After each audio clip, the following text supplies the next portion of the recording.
Bismillahirrahmanirrahim. Assalamualaikum warahmatullahi wabarakatuh. Selamat pagi kepada semua, terutama sekali kepada Badan Bahasa, para panel yang dihormati serta para siswa dan siswi yang hadir pada hari ini.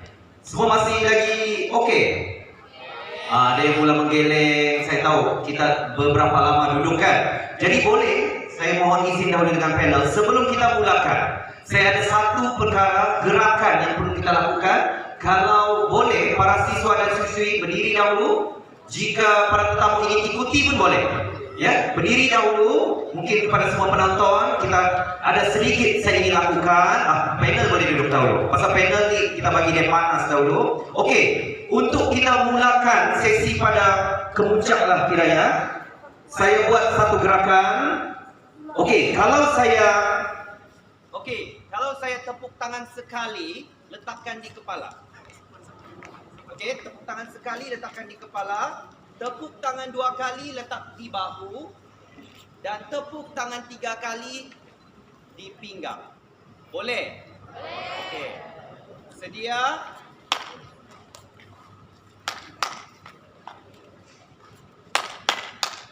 Bagus. Okey. Sekali lagi. Tepuk tangan. Kita akan laju lagi ya.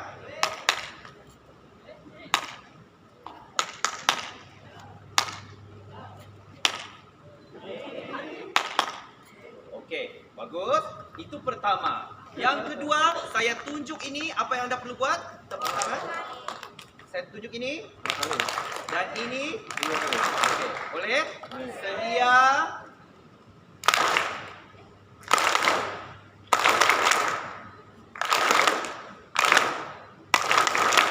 Bagus. Okey. Sekarang saya akan gabungkan. Okey. Saya akan gabungkan kedua tadi, ada yang tepuk tangan dan ada yang saya tunjuk. Okey. Sedia?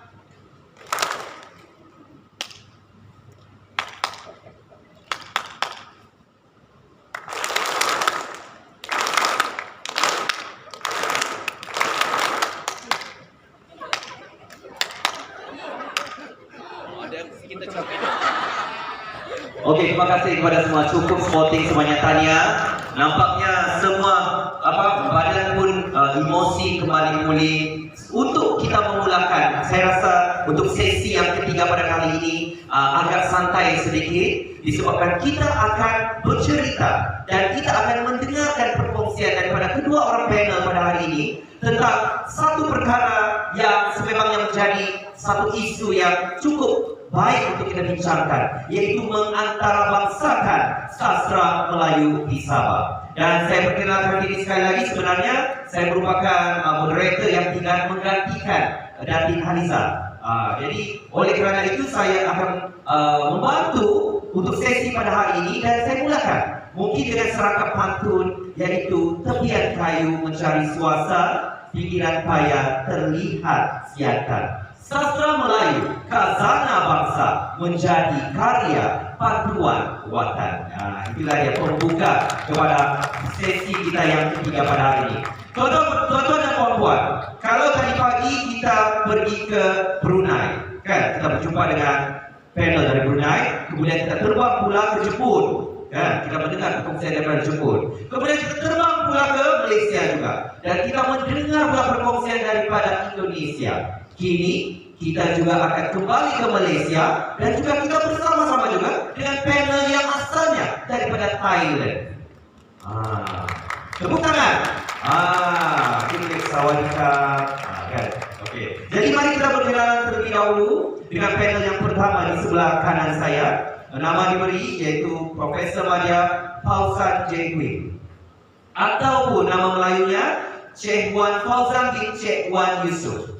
Berasal lahir di Pahang, selatan Thailand, merupakan seorang ilmuwan dan seniman serta sastrawan yang aktif di Nusantara. Untuk makluman hadirin juga, beliau banyak menerbitkan buku di berbagai negara di Asia Tenggara. Dan sedikit mengenai pendidikan beliau, beliau mengambil ijazah pertama dan ijazah sarjana di Universitas Islam Negeri Sunan Kalijaga Yogyakarta. Ya, cukup hebat sekali dan memperolehi peringkat ijazah PhD daripada Universiti Brunei Darussalam. Dan kini beliau merupakan pensyarah di Jabatan Pendidikan Bahasa Melayu Universiti Fatoni University, iaitu di Chiang Wat Yala, Thailand. Betul? Okey. Tepuk tangan. Jadi hari ini kita akan dengar perkongsian dan ilmu daripada para panel yang arif, dan juga kita bawakan kepada anda seorang figura yang sememangnya banyak memberikan sumbangan dan juga yang banyak membantu dalam aspek bahasa Melayu di Sabah khususnya. Kita bawakan kepada anda juga Puan Amin Awang Besar, pengarah Dewan Bahasa dan Pustaka. Dan sedikit mengenai beliau hari ini. Beliau merupakan pengarah Dewan Bahasa dan Pustaka Negeri Sabah. Nama diberi Puan Aminah binti Awang Besar, berkelulusan ijazah sarjana muda sastra geografi daripada Universiti Himalaya dan ijazah sarjana sastra linguistik dari Universiti Kebangsaan Malaysia. Dan berkhidmat di Dewan Bahasa dan Pustaka sejak tahun 1992 lagi, dan cukup berpengalaman kerana beliau bertugas dari beberapa cawangan DPP daripada Kuala Lumpur pergi ke Sarawak, dan kini memegang mandat untuk bertanggung jawab sebagai pengarah di cawangan negeri Sabah. Beliau juga untuk penonton hari sekalian cukup berpengalaman dalam aspek membentangkan kertas-kertas kerja mengenai bidang bahasa dan sastra dalam berbagai seminar dalam maupun luar negara. Dan beliau telah menerima anugerah kebesaran ESDK Ahli Setia Darjah Kinabalu pada 2015 daripada Kerajaan Negeri Sabah. Kita berikan tepukan kepada kedua orang panel yang cukup hebat pada hari ini. Hadirin sekalian, saya rasa perbincangan untuk kita dengarkan hari ini bagaimana sastra itu mampu kita angkat, sastra Melayu untuk kita angkat di peringkat antarabangsa. Kadang-kala kalau dulu pemuda yang mengangkat bahasa bersumpah untuk mengangkat bahasa sebagai satu bahasa yang utama yang menjadi lingua franca. Kini apa yang kita dapat lihat, penggunaan bahasa Melayu itu semakin mula pudar kerana wujudnya pelbagai bahasa dan juga pelbagai komitmen luar yang cuba meracuni dan juga merosakkan bahasa. Tetapi saya pasti dan yakin dengan kehadiran anda semua pada hari ini memberikan berita baik kepada negeri Sabah khasnya, kerana kehadiran anda menunjukkan masih ada pejuang-pejuang bahasa dan pencinta bahasa yang sanggup mendengar perkongsian kita pada hari ini. Jadi saya tidak ingin untuk berbicara terlalu panjang kerana kedua para panel kita cukup arif akan membincangkan mengenai bagaimana penantara bangsaan bahasa Melayu, sastra Melayu ini di negeri Sabah dilakukan. Jadi kita mulakan terlebih dahulu dengan panel kita yang pertama, yaitu yang akan disampaikan oleh Profesor Madia Dr. Fauzan berkenaan bagaimana mungkin penantara bangsaan ini boleh berlaku, penantara bangsa sastra Melayu itu boleh berlaku khasnya di negeri Sabah. Silakan, Prof. Bismillahirrahmanirrahim. Assalamualaikum warahmatullahi wabarakatuh. Salam sejahtera. Terima kasih Tuan Moderator yang dan saya yang pertama. Dan terima kasih juga kepada bahasa yang mengundang saya, dan saya juga sudah beberapa kali datang di IGG atau di Sabah ini, mungkin lebih daripada 7 kali, 8 kali dari saudara kasih. Oke, yang saya cintai juga pada adik-adik pelajar IPG semua. Saya juga menjadi guru kepada guru. Saya mengajar calon guru di Thailand ya. Saya mengajar di Fakultas Pendidikan di Jabatan Pendidikan Bahasa Melayu dan Teknologi Pendidikan. Sebenarnya kalau kita sebut Thailand itu orang Melayu hanya sekitar ada orang Melayu di Thailand sekitar 3,7 juta orang. orang Melayu di Thailand. Orang Melayu di Thailandnya tinggalnya di selatan Thai. Adik-adik mungkin tidak tahu ya, tinggal di selatan Thai yaitu berbatasan dengan Kedah, berbatasan dengan Perlis, berbatasan dengan Perak, dan berbatasan dengan Kelantan. Jadi Patani itu berbatasan dengan 4 negeri di Malaysia. Dan orang Patani itu di segi kekeluargaan itu masih bersaudara dengan orang Malaysia. Seperti saya itu ada saudara di Kelantan, ada saudara di Perlis. Itu adik-adik mungkin tidak tahu bahwa orang di Selatan itu orang Melayu sekitar 3,7 juta yang saya sebutkan tadi itu. Kadang-kadang orang juga heran ya, saya juga heran dan semua orang heran. Mengapa masa Melayu di Patani di Thailand itu masih kuat dan masih berpertahankan? Ada berapa sebab. Yang pertama itu karena orang Melayu di Patani itu menganggap Melayu itu sendiri sebagai sebuah jati diri yang tidak boleh dipisahkan dengan orang Melayu Patani itu sendiri. Contohnya dalam pertanyaan agama seseorang, orang tidak tanya ini orang bukan Islam atau bukan Islam, tapi dia tanya apa? Kamu Melayu atau kamu bukan Melayu? Maksudnya kalau kamu Melayu, kamu itu Islam. Tapi kalau kamu bukan Melayu, kamu bukan Islam. Itu saja. Itu menunjukkan identiti penjagaan bahasa Melayu itu sangat kuat. Di segi pengantarabangsaan, orang Melayu di Jakarta itu berusaha untuk menjadikan bahasa dan sastra menjadi satu atau bahasa dunia, di dekat dunia, memperjuangkan ini dalam berbagai bentuk, dalam pendidikan dan juga dalam politik. Dalam 2 minggu lepas, ayahnya itu yaitu ketua speaker Dewan Undangan Negara Thailand yang baru ini dilantik oleh Raja ya, seorang Melayu yang bernama Wan Muhammad Khan. Ketika Wan Muhammad datang ke Jakarta, ia menghadap Presiden Jokowi. Saya tanya, ayahnya bercakap bahasa apa ketika menghadap Jokowi? Ayahnya dia bercakap bahasa Melayu. Bahasa Melayu yang elek-elek kata, yang elek-elek Patani, Kelantan itu kan. Tapi Presiden Jokowi juga paham. Dan ketika ayahnya pulang ke Thailand, dia kata kita ini harus lebih kuat, lebih lagi memajukan bahasa Melayu. Karena bahasa Melayu itu bukan sekadarnya di selatan Thai atau di Malaysia, tetapi bahasa Melayu itu boleh diperdekat dunia. Ketika di acara NTT di Jakarta, dia melihat bahwa Jokowi juga menggunakan bahasa Melayu, bahasa Indonesia di dalam sarangannya. Institusi pondok juga di Thailand juga memainkan peranan yang sangat penting. Sekolah pondok itu seperti di Malaysia ini sekolah agama ya. Sekolah pondok itu ada sekitar 4.000 buah sekolah pondok di seluruh Thailand. Sekolah pondok inilah yang juga memainkan peranan penting dalam menjaga bahasa dan sastra Thailand.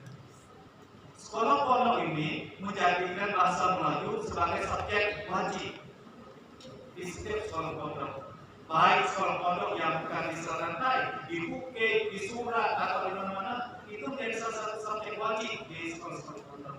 Nah, institusi pondok juga seperti saya cakap tadi memainkan peranan yang sangat penting dalam menjaga bahasa dan sastra di Thailand, khususnya di selatan Thai. Nah, saya menceritakan sedikit tentang sastra di sana, tentang bagaimana puisi sastra di sana itu ini menjadi sesuatu yang fenomenal, jadi sesuatu yang diminati oleh pemuda-pemudi Melayu di Thailand. Kalau saya menggunakan media puisi ini, sastra ini untuk apa? untuk dalam dunia pendidikan. Dalam dunia pendidikan. Kenapa? Karena ketika kita menggunakan puisi ini, pemuda-pemuda sangat bersemangat ya, bersemangat di dalam menjaga diri untuk menjaga bahasa dan sastra. Kita menggunakan puisi yang tersebar sekarang ini. Karena di Thailand masalah nyanyian itu, karena orang selatan Thailand itu sangat sensitif dengan agama ya. Mereka tuh hanya mengizinkan lagu nasyid saja, diizinkan. Yang lain itu mereka menentang lah, tidak karena mungkin bertentangan Islam atau budaya di sana. Oleh karena itu, puisi-puisi yang dikarang oleh orang Batak itu dibuatkan menjadi lagu nasyid. Sehingga dunia sastra ini lebih berkembang lagi. Kan ada sekadar deklamasi, sekadar baca puisi ya. Tapi puisi itu kepada dunia nasyid, dunia nyanyian. Jadi lebih ramai lagi pemuda-pemudi itu berminat dalam bidang ini. Saya sedikit karena masanya sedikit tidak selesai. Saya melihat sedikit tentang perjuangan bahasa dan sastra di Thailand. Saya membahagikan ada 3 golongan. 3 golongan pejuang bahasa dan sastra di Thailand. Golongan yang pertama yaitu golongan daripada sekolah-sekolah tadika. Sekolah-sekolah tadika ini sekolah-sekolah bukan tadika seperti Malaysia. Tadika di sana itu sekolah Melayu. Sekolah Melayu yang dipelajari pada hari Sabtu dan hari Ahad. Yang bukan hari kerajaan mengajari di sekolah kerajaan, mereka orang Melayu belajar sekolah Melayu, namanya sekolah tadika. Itu belajar Sabtu Ahad. Mereka ini satu golongan ini adalah yang mengembangkan bahasa dan sastra. Tetapi saya melihat golongan ini mereka tuh masih mempertahankan tradisi yang sudah 70 tahun dahulu. Baik puisi, baik syair, yang lain-lain drama, atau mereka tidak mau mengubah sikapnya. Mereka masih mempertahankan hak mereka. Mereka percaya saya kadang-kadang kata mereka itu seperti katak di bawah tempurung. Mereka tidak mau keluar pada katak tempurung itu. Golongan kedua, pejuang-pejuang ini, tapi sehari-hari mereka juga dalam berjuang, tapi mereka itu tidak mau keluar pada tempurung mereka itu. Golongan kedua yaitu golongan yang nasionalis. Golongan nasionalis itu yaitu golongan yang menuntut kemerdekaan Patani ya. Itu juga ada. Golongan-golongan ini biasanya mereka itu menamakan nama samaran di dalam penulis puisi mereka. Itu. Yang golongan ketiga yaitu golongan yang memperjuangkan secara damai, menggunakan bahasa dan sastra secara kalau bahasanya santisuk. Santisuk itu yaitu secara damai. Saya memilih golongan ketiga ini. Kita memperjuangkan bahasa secara damai. Kenapa? Saya selalu bagi tahu anak murid saya bahwa di dalam menulis puisi atau dalam menulis cerpen atau novel apa itu kita jangan sebut 2 perkara saja. Yang lain boleh semua, bebas di negara Thai, tidak ditangkap oleh polisi. 2 perkara yang kita tidak disebutkan. Yang pertama, kita tidak disebut masalah kemerdekaan. Yang kedua, kita tidak disebut masalah penjajahan. 2 perkara itu tidak disebut. Selain 2 perkara itu, kita bebas menulis dan menulis dalam bentuk apa saja, dan 2 perkara itu tidak disebutkan karena kalau kita menyebutkan 2 perkara itu, pasti kita akan ditangkap. Karena di selatan Thai itu termasuk di dalam darurat militer. Darurat militer yaitu mereka boleh ditangkap setiap masa. Itu saya selalu menyarankan pada penulis-penulis muda di Thailand. Saya kata kita ingin menulis yang panjang, ingin perjuangan bahasa dan sastra, identiti kita di Thailand. Dan kita janganlah, bukan kata saya, kita jangan menggunakan istilah-istilah itu. Contohnya saya juga menulis dalam buku saya tentang penjajahan, tapi saya tidak sebutkan jajah, tapi saya sebut apa? Sebut negeriku dicuri, dirampas, tapi saya tidak sebut negeriku dijajah, tidak sebut begitu. Begitu juga masalah kemerdekaan. Saya sensitif ketika hari kemerdekaan Malaysia akan bisa, saya takut sekali menulis di Facebook saya. Sedang khawatirnya kerajaan saya itu merdekanya Patani. Ini oleh karena itu untuk sekarang ini kuat golongan yang kedua, kuat nasionalis itu sangat gencar sekali di media-media massa, mereka menulis di Facebook, di YouTube, di apa-apa, banyak sekali golongan-golongan sekarang nasionalis itu. Kadang-kadang mereka muda, darahnya masih membara begitu. Ketika saya ada ceramah atau ada kursus tentang bahasa sastra, saya selalu beritahu mereka, kita ini berjuanglah secara damai, ya kan? Berjuanglah secara damai. Mau bagaimanapun kemerdekaan atau bagaimanapun menuntut karya nasional. Saya juga pernah membaca novel daripada Sabah ini. Saya seakan-akan Sabah ini seperti juga petani. Di Thailand juga pembangunan tidak merata.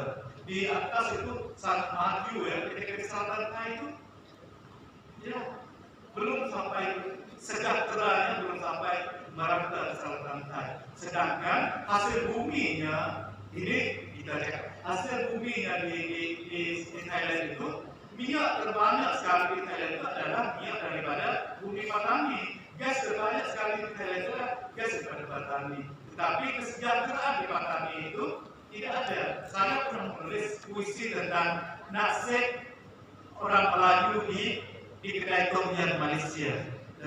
Saya menulis tentang puisi orang Melayu kerja di kedai tom yum di Malaysia dan nasib macam bagaimana.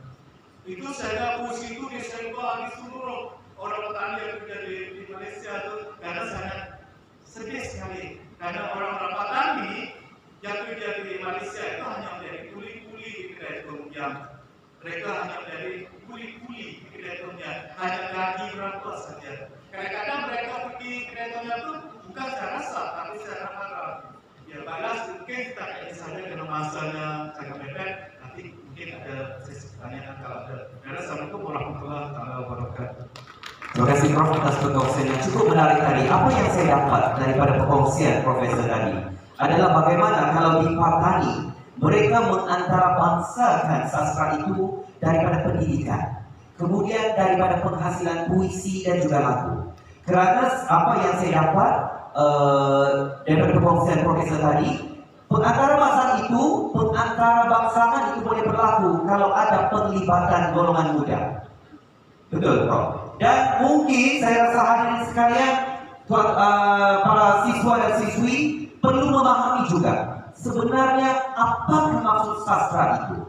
Sedikit sebelum kita kepada panel yang kedua, sastra itu kalau diikutkan perkataannya itu adalah berasal daripada perkataan Sanskrit, yaitu Shastra. Dan Shastra itu kalau membawa maksud yang dahulu adalah sebuah kitab suci. Kitab suci yang membawa banyak panduan, banyak ilmu maupun dari segi puisi, dari segi penyampaian ilmu perubatan, dan itulah yang menunjukkan sastra. Dan kini kalau kita lihat sastra itu berubah konsepnya, yaitu sastra lebih kepada konsep-konsep pantun, lagu dan puisi dan penceritaan rakyat saja. Tetapi kita lupa sebenarnya sastra itu juga adalah salah satu bahan ilmiah yang kita boleh kongsikan bersama. Itu dari segi konsep. Dan mungkin di Sabah, ini soalan yang mungkin kita akan lontarkan dan kita akan dengar daripada pengarah Dewan Laksana Pustaka. Bagaimana pula kalau tadi daripada Thailand mereka mengantarabangsakan sastra daripada aspek pendidikan dan juga penglibatan golongan pria, bagaimana pula perkara itu yang berlaku? Bagaimana pengantarabangsakan sastra itu boleh berlaku di Sabah? Silakan Puan.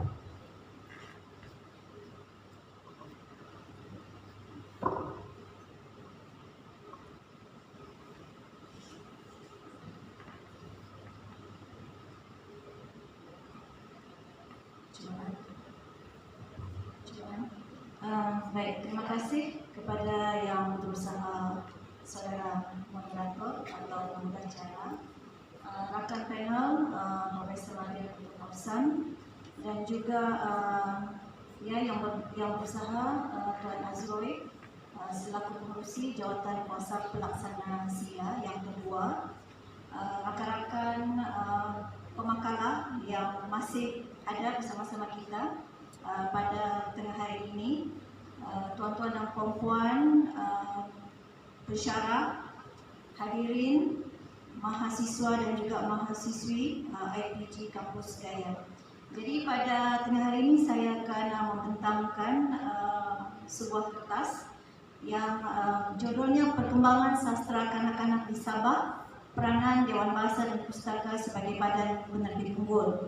Jadi sesuai dengan kedudukan saya sebagai karyawan Dewan Bahasa dan Pustaka, khususnya di Cawangan Sabah, maka saya kira sangat penting untuk kami berkongsi apakah yang dilakukan ataupun yang dilaksanakan di peringkat Dewan Bahasa dan Pustaka dalam usaha kita memperkasakan sastra di negeri ini dan seterusnya membawa sastra di negeri Sabah ini ke peringkat yang lebih tinggi. Baik, saya terus saja. Kesusastraan kanak-kanak ialah satu zona yang meningkap persoalan dunia kanak-kanak. Menurut Sutherland, sastra kanak-kanak merangkumi semua jenis penulisan berbentuk kreatif dan imajinatif yang dibaca, dihiburkan dan dinilai oleh kanak-kanak sesuai dengan keinginan semula jadi mereka. Selain itu, kanak-kanak juga ingin menyayangi dan disayangi, dihargai dan mempunyai rasa ingin tahu. Menurut Arman Sani 1976, kesusastraan kanak-kanak berfungsi sebagai pemberi teladan, hiburan dan meluaskan pandangan bagi membentuk jiwa positif dalam kalangan kanak-kanak. Perkembangan kesusastraan kanak-kanak melalui penghasilan bahan bacaan untuk kanak-kanak bermula seiring dengan bermulanya sejarah perbukuan dunia. Apabila keperluan bahan bacaan untuk kanak-kanak semakin meningkat, penulis dan penerbit mula memberikan perhatian terhadap aspek persembahan dan format buku-buku dewasa agar disesuaikan dan dapat memenuhi cita rasa kanak-kanak. Buku kanak-kanak yang terawal diterbitkan pada tahun 1744 di England. Buku tersebut berjudul A Little Pretty Pocket Book dan di dalamnya terkandung puisi-puisi berirama yang mewakili abjad-abjad tertentu. Perkembangan awal kesusastraan kanak-kanak bermula dengan sastra lisan atau sastra rakyat. Dalam kalangan masyarakat Melayu tradisional, cerita-cerita rakyat yang popular antaranya ialah Pak Pandir, Pak Kadok, Si Loncai, Pak Belalang dan Lebay Malam. Kemudian muncul pula kisah-kisah hikayat yang diadaptasi daripada cerita dongeng barat. Hikayat Penerang Hati merupakan cerita kanak-kanak terawal yang pernah diterbitkan. Hikayat tersebut adalah terjemahan daripada kisah-kisah teladan yang ditulis oleh Aesop, iaitu seorang penglipur lara berbangsa Greek. Antara kisah teladan yang terkenal dalam koleksi Aesop Fables ialah The Wind and the Sun, The Boy Who Cried Wolf, The Hare and the Tortoise, The Ant and the Grasshopper dan banyak lagi. Menurut Miss Ran Rokimin, sejarah penerbitan buku kanak-kanak di Malaysia berkembang dalam 3 tahap. Tahap pertama berlaku apabila mubalik Kristian dari England dan Amerika Syarikat datang ke negeri-negeri Selat untuk menyebarkan agama Kristian. Pada masa yang sama, mereka turut menjalankan kegiatan pendidikan melibatkan belia-belia masyarakat setempat.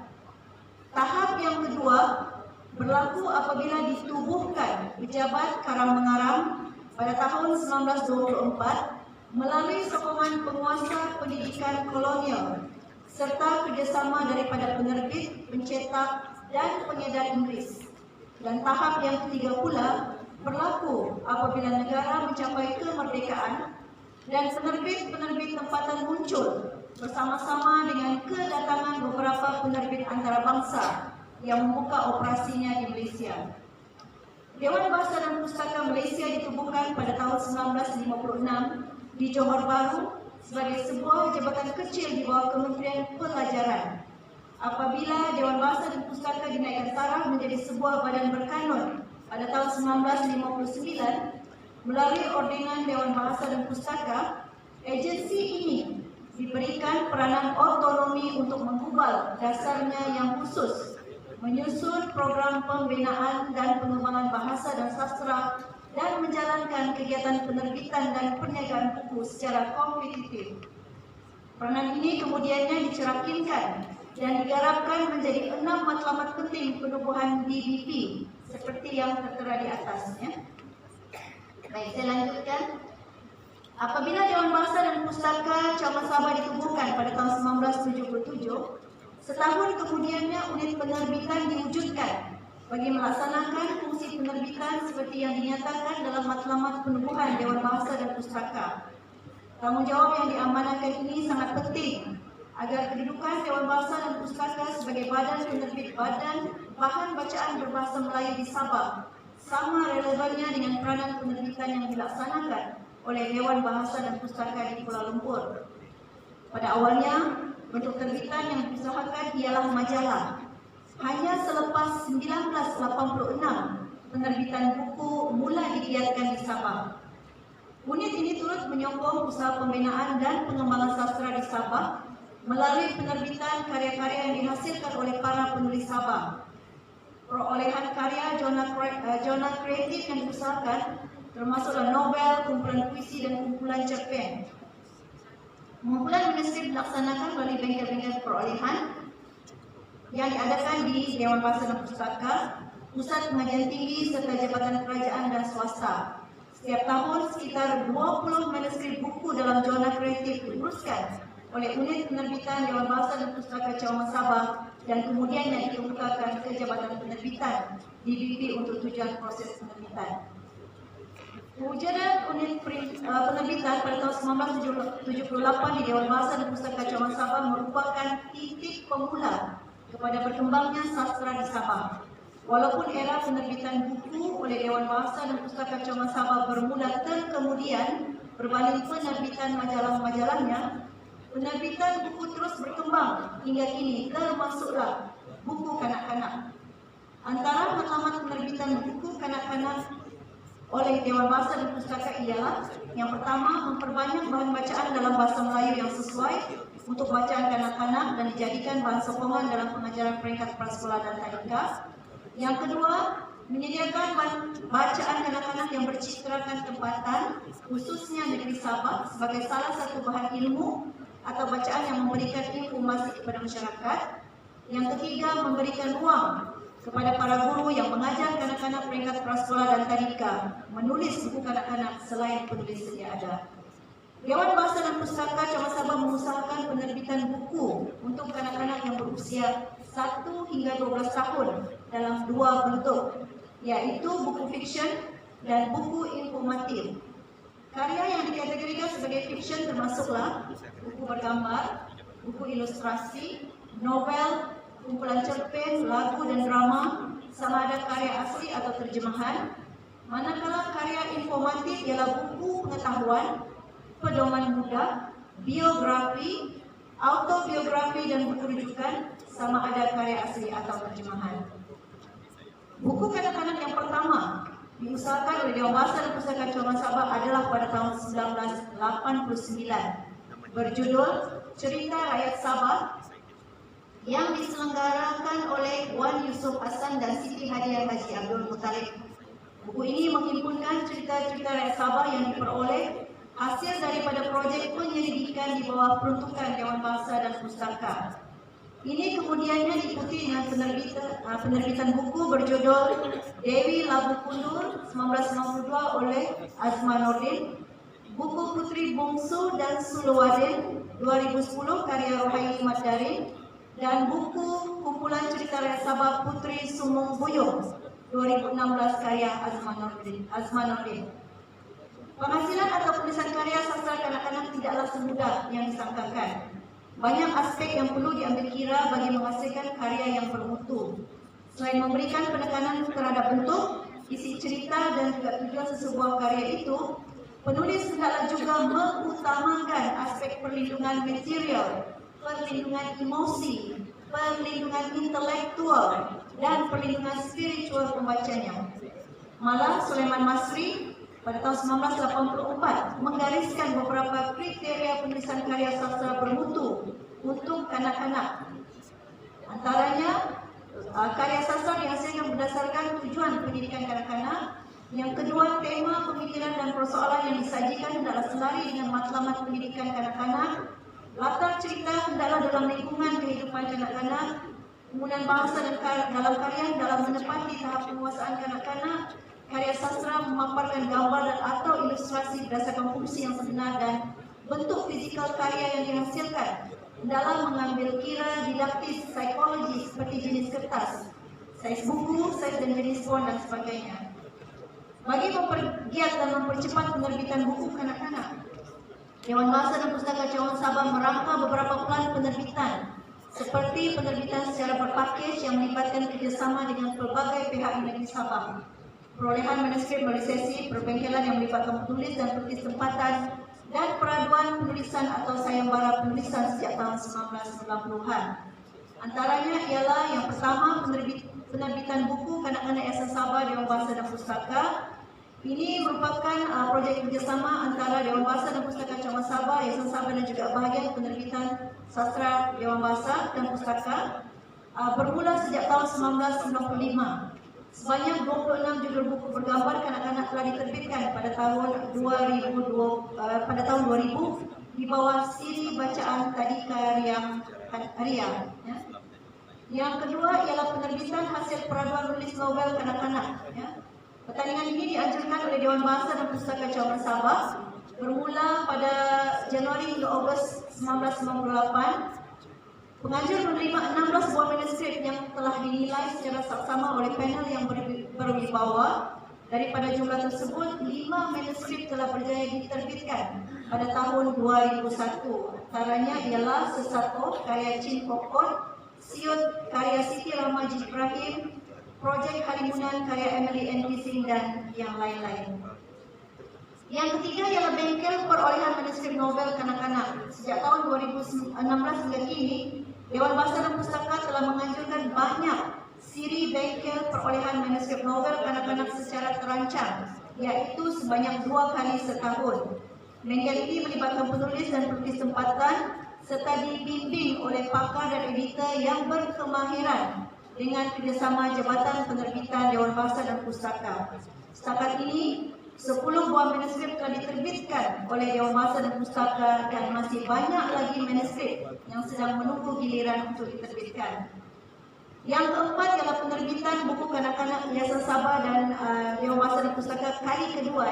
Yang ini dimulakan pada tahun 2016. Sebanyak 16 buah judul buku bergambar kanak-kanak telah diperoleh. Daripada jumlah tersebut, 14 buah judul telah terbit dan 2 judul lagi dalam peringkat pracetak. Yang kelima, bengkel perolehan manuskrip novel kanak-kanak Dewan Bahasa dan Pustaka dengan kerjasama Persatuan Momo Kunsia. Yang ini bermula pada tahun 2020. Sebanyak 10 buah manuskrip telah diperoleh. Manuskrip-manuskrip yang dihasilkan memfokus kepada ciri khusus budaya, latar dan ciri tempatan. Setakat ini 4 buah judul telah diterbitkan oleh Dewan Bahasa dan Pustaka. Dan yang keenam, yang terakhir, yang program yang dilaksanakan ialah penerbitan buku bergambar kanak-kanak Dewan Bahasa dan Pustaka dengan kerjasama Pusat Minda Lestari UMS yang dimulakan pada tahun 2018. Bertujuan menyediakan bahan bacaan kanak-kanak yang bercitrakan tempatan, khususnya negeri Sabah, sebagai salah satu bahan ilmu atau bacaan yang memberikan informasi kepada masyarakat. Okey, seterusnya perancangan dan harapan. Ini yang terakhir ya. Sastra kanak-kanak boleh dikatakan telah mendapat pengiktirafan dalam kalangan negara maju kerana peranan penting yang dimainkan oleh jurnal ini dalam usaha ke arah sosialisasi dan pendidikan. Sastra kanak-kanak menjadi fokus kepada pelbagai diskusi tentang isu-isu sosial seperti kedudukan orang tua dalam keluarga, kehidupan kolektif dan atau konflik budaya dalam kalangan golongan minoriti. Pembangunan sastra dan buku kanak-kanak merupakan agenda yang perlu diberikan perhatian oleh karyawan sastra dan perbukuan. penulis, penerbit dan editor serta pihak-pihak lain seperti pendidik, ibu bapa dan masyarakat perlu memberikan perhatian terhadap kemajuan pendidikan generasi muda. Salah satu strategi untuk menggalakkan penerbit buku menghasilkan bahan-bahan bacaan ini dilaksanakan melalui pengiktirafan terhadap karya, bahan penulisan dan penerbitan seperti aktiviti pertandingan, pemberian anugerah atau hadiah. Pada peringkat antarabangsa, banyak anugerah diwujudkan bagi mengiktiraf karya sastra kanak-kanak. Antara yang terpenting ialah anugerah Children's and Young People's Literature in the Service of Tolerance yang diperkenalkan oleh UNESCO pada tahun 1995. Anugerah ini bukan sahaja bertujuan menyemai benih toleransi dan kedamaian dalam minda kanak-kanak pada peringkat awal, tetapi juga menggalakkan penerbitan buku-buku berkualiti seiring dengan pertumbuhan kanak-kanak ke alam dewasa. Hans Christian Andersen Medals, Anjuran International Board on Books for Young People (IBBY) dan Phoenix Awards, Anjuran Children's Literature Association adalah antara anugerah antarabangsa yang terkenal. Di Britain sahaja terdapat banyak anugerah yang diperkenalkan untuk mengiktiraf karya sastra kanak-kanak. Malaysia juga mempunyai anugerah-anugerah khusus untuk mengiktiraf buku kanak-kanak. Antaranya ialah hadiah buku kebangsaan yang diperkenalkan pada tahun 1991, anugerah sastra kanak-kanak mobil Mabopa pada tahun 1995, hadiah cerpen kanak-kanak mobil DBP, anugerah Bintara MBBY, anugerah buku perpustakaan negara pada tahun 2004, anugerah sastra kanak-kanak kota buku, dan hadiah sastra perdana Malaysia. Namun sehingga hari ini, hanya hadiah sastra perdana Malaysia anjuran Dewan Bahasa dan Pustaka yang konsisten mengekalkan kategori kanak-kanak yang merangkumi novel, kumpulan cerpen, kumpulan puisi, kumpulan drama dan buku bergambar. Pemberian anugerah sastra kepada buku kanak-kanak diakui memainkan peranan penting dalam memacu bidang perbukuan, khususnya dari segi jumlah judul, kepelbagaian judul serta kualiti secara keseluruhannya. Namun, masih banyak usaha yang perlu dilakukan untuk melonjakkan kualiti penerbitan dan pengkaryaan buku kanak-kanak di negara kita. Kelemahan yang masih nyata adalah berkaitan dengan teknik-teknik tulisan yang berkesan dalam usaha menggalakkan minat membaca dalam kalangan generasi muda, seperti subjek cerita, bahasa yang sesuai dengan sasaran pembaca dan ilustrasi yang menarik. Kanak-kanak ialah bakal pemimpin masa depan. Dalam membentuk kepribadian kanak-kanak yang mulia dan bermoral, sastra kanak-kanak memainkan peranan yang tidak kurang pentingnya. Maka, karya sastra kanak-kanak yang dihasilkan di Malaysia perlulah menitik beratkan aspek mutu dengan mengambil kira permintaan dan kehendak kanak-kanak tempatan dari segi pendidikan. Selain itu, ibu bapa dan guru-guru turut memainkan peranan penting untuk memupuk minat membaca dalam kalangan kanak-kanak melalui aktiviti pembacaan yang bersesuai dan menarik.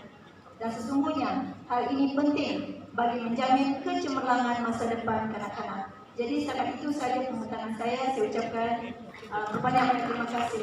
Assalamualaikum. Bercerita dengan rakan-rakan yang daripada Dewan Bahasa dan Pustaka, mereka amat suka jika penghasilan sastra kanak-kanak itu diberikan kepada mereka. Betul puan? Kerana kalau di Sabah ini kita masih lagi mempunyai kekurangan mengenai penghasilan karya kanak-kanak itu. Dan untuk makluman puan kami dan juga di IPG ini sendiri juga, kami juga mempunyai satu bidang yang mana mereka sendiri akan menghasilkan karya sastra itu, maupun dari segi cerpen dan juga maupun dari segi sastra Melayu itu sendiri. Jadi saya kira perkara yang dikongsikan pada hari ini, para siswa dan siswi boleh mengambil iktibar dan juga boleh dijadikan sebagai panduan masa akan datang dalam penghasilan sastra. Baiklah hadirin sekalian, saya juga ada di sini menerima sedikit hadiah lah daripada Profesor Dr. Paulson Jehwe, yang mana saya lihat buku ini cukup bagus sekali dan mungkin tidak sempat disentuh tadi sebentar tadi. Tetapi apabila saya lihat bagaimana penantarabangsaan karya itu boleh berlaku dengan cukup mudah, yaitu jika kita lihat dalam buku yang dihasilkan oleh Prof ini, ada dua bahasa yang dituliskan, yaitu karya daripada aspek bahasa Melayu standard, dan juga di sebelah kirinya adalah bahasa Thailand itu sendiri. Jadi itu yang idea ini saya kira boleh digunakan sesama kita sendiri sebagai sastrawan ataupun penulis di Sabah ini. Bagaimana? Ada bahasa Melayu. Kalau di Sabah kita mempunyai masyarakat yang majmuk, kita mempunyai berbagai bahasa. Kita ada bahasa sukuan seperti yang dikaji oleh Puan Aminah, dan juga kita ada bahasa-bahasa kolokial. Mungkin pada satu masa akan datang para pelajar boleh menghasilkan puisi daripada bahasa etnik dan diterjemahkan dalam bahasa Melayu. Dan ini boleh kita gunakan dan menunjukkan bahawa bagaimana pengantarabangsa sastra Melayu itu bukan semata-mata bahasa Melayu sahaja. Jadi saya kira itu sebagai perkongsian daripada kedua orang panel kita yang cukup hebat sekali. Kita berikan tepukan sekali lagi.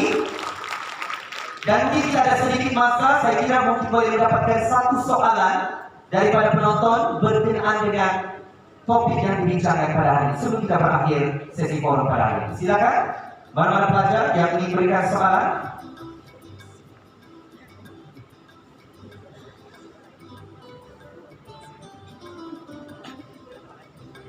Ada? Ataupun cuma mau bertanya apa lauk hari ini? Paham kan, lapar sudah. Tapi mungkin satu soalan boleh berikan? Ada? Rugi tidak bertanya ini sebab saya sudah tanya tadi. Oh, memang cukup hebat. Ada? Apa? Mulut pun tidak tercakap sudah. Tapi tidak mengapa jika tidak ada. Mungkin saya boleh. Kita ada daripada Puan Khadijah, Ketua Jabatan Gajah Melayu. Silakan Puan.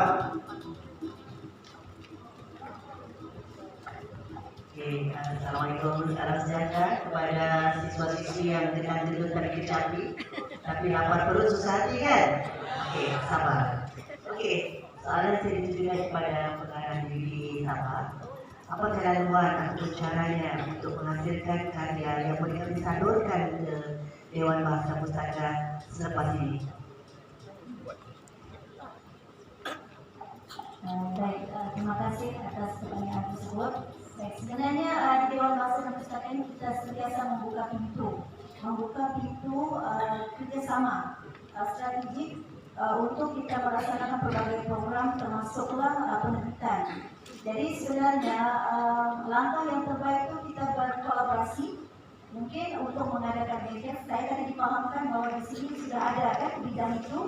Mungkin kita boleh berkolaborasi untuk melaksanakan program berpaket seperti yang beberapa tadi yang saya sebutkan.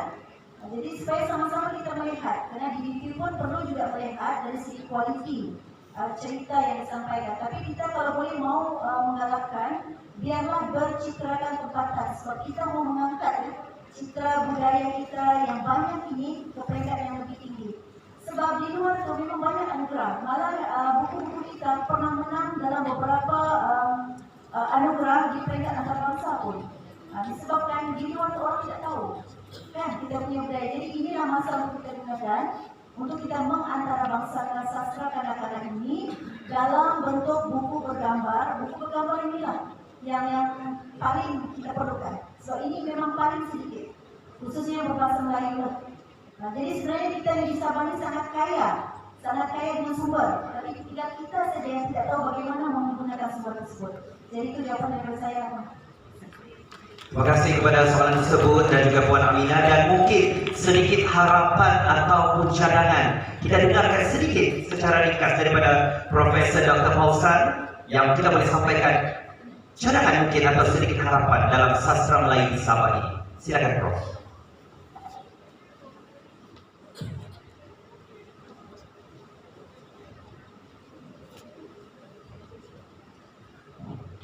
Oke, terima kasih. Saya bicarakan pada adik-adik ya, pada anak-anak, bukan adik-adik lah, dan pada anak-anak di LPD semua, menulislah, membaca dan menulis. Saya juga dulu daripada mahasiswa juga saya menulis. Dan dengan menulis ini, kita bisa menjadi orang yang terkenal. Apalah seperti kata apa? Ada seorang pepatah kata apa? ingin menjadi apa? Orang terkenal itu harus menjadi seorang penulis.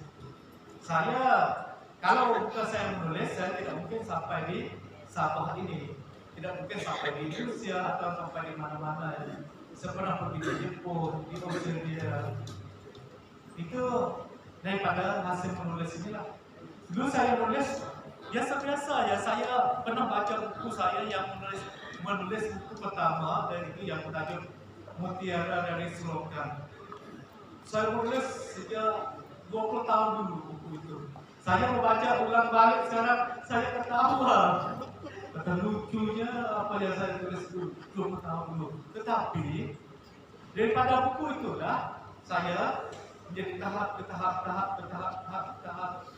Saya cadangkan seperti Prof ini, dokter dekat saya ini, yang apa? Menulis dua bahasa. Seperti saya menulis, saya mengantarbangsahkan bahasa Melayu di Thailand. Saya menulis dua bahasa, yaitu bahasa Melayu dan bahasa Thai. Ini sebenarnya menulis dua bahasa ini kita menghindari fitnah-fitnah daripada kerajaan Thai juga, bahwa puisi ini bukan untuk merdeka saja, tapi puisi ini untuk kemanusiaan, untuk menuntut keadilan, untuk untuk mencerdikan anak bangsa. Nah, oleh karena itu adik-adik perlu membaca dan menulis. Dan ketika sekarang saya sering marah pada anak-anak saya di sana juga, anak-anak mahasiswa saya di sana juga. Kenapa? Karena mereka sekarang mentuhankan telepon. Oleh karena itu kita harus pandai-pandailah menggunakan telepon, karena seperti telepon ini boleh membawa kita ke neraka, tetapi telepon juga boleh membawa kita ke surga. Oleh karena itu kita pandailah memilih-milih. Lebih baik kita membaca dan kita menulis. Menulis apa saja yang perlu kita tulis, apa yang kita rasa. Lama-lama tulisan kita akan baik. Terima kasih. Waalaikumsalam warahmatullahi wabarakatuh. Saya kira penutup yang cukup hebat sekali, dan sedikit kesimpulan hadirin sekalian, bacalah.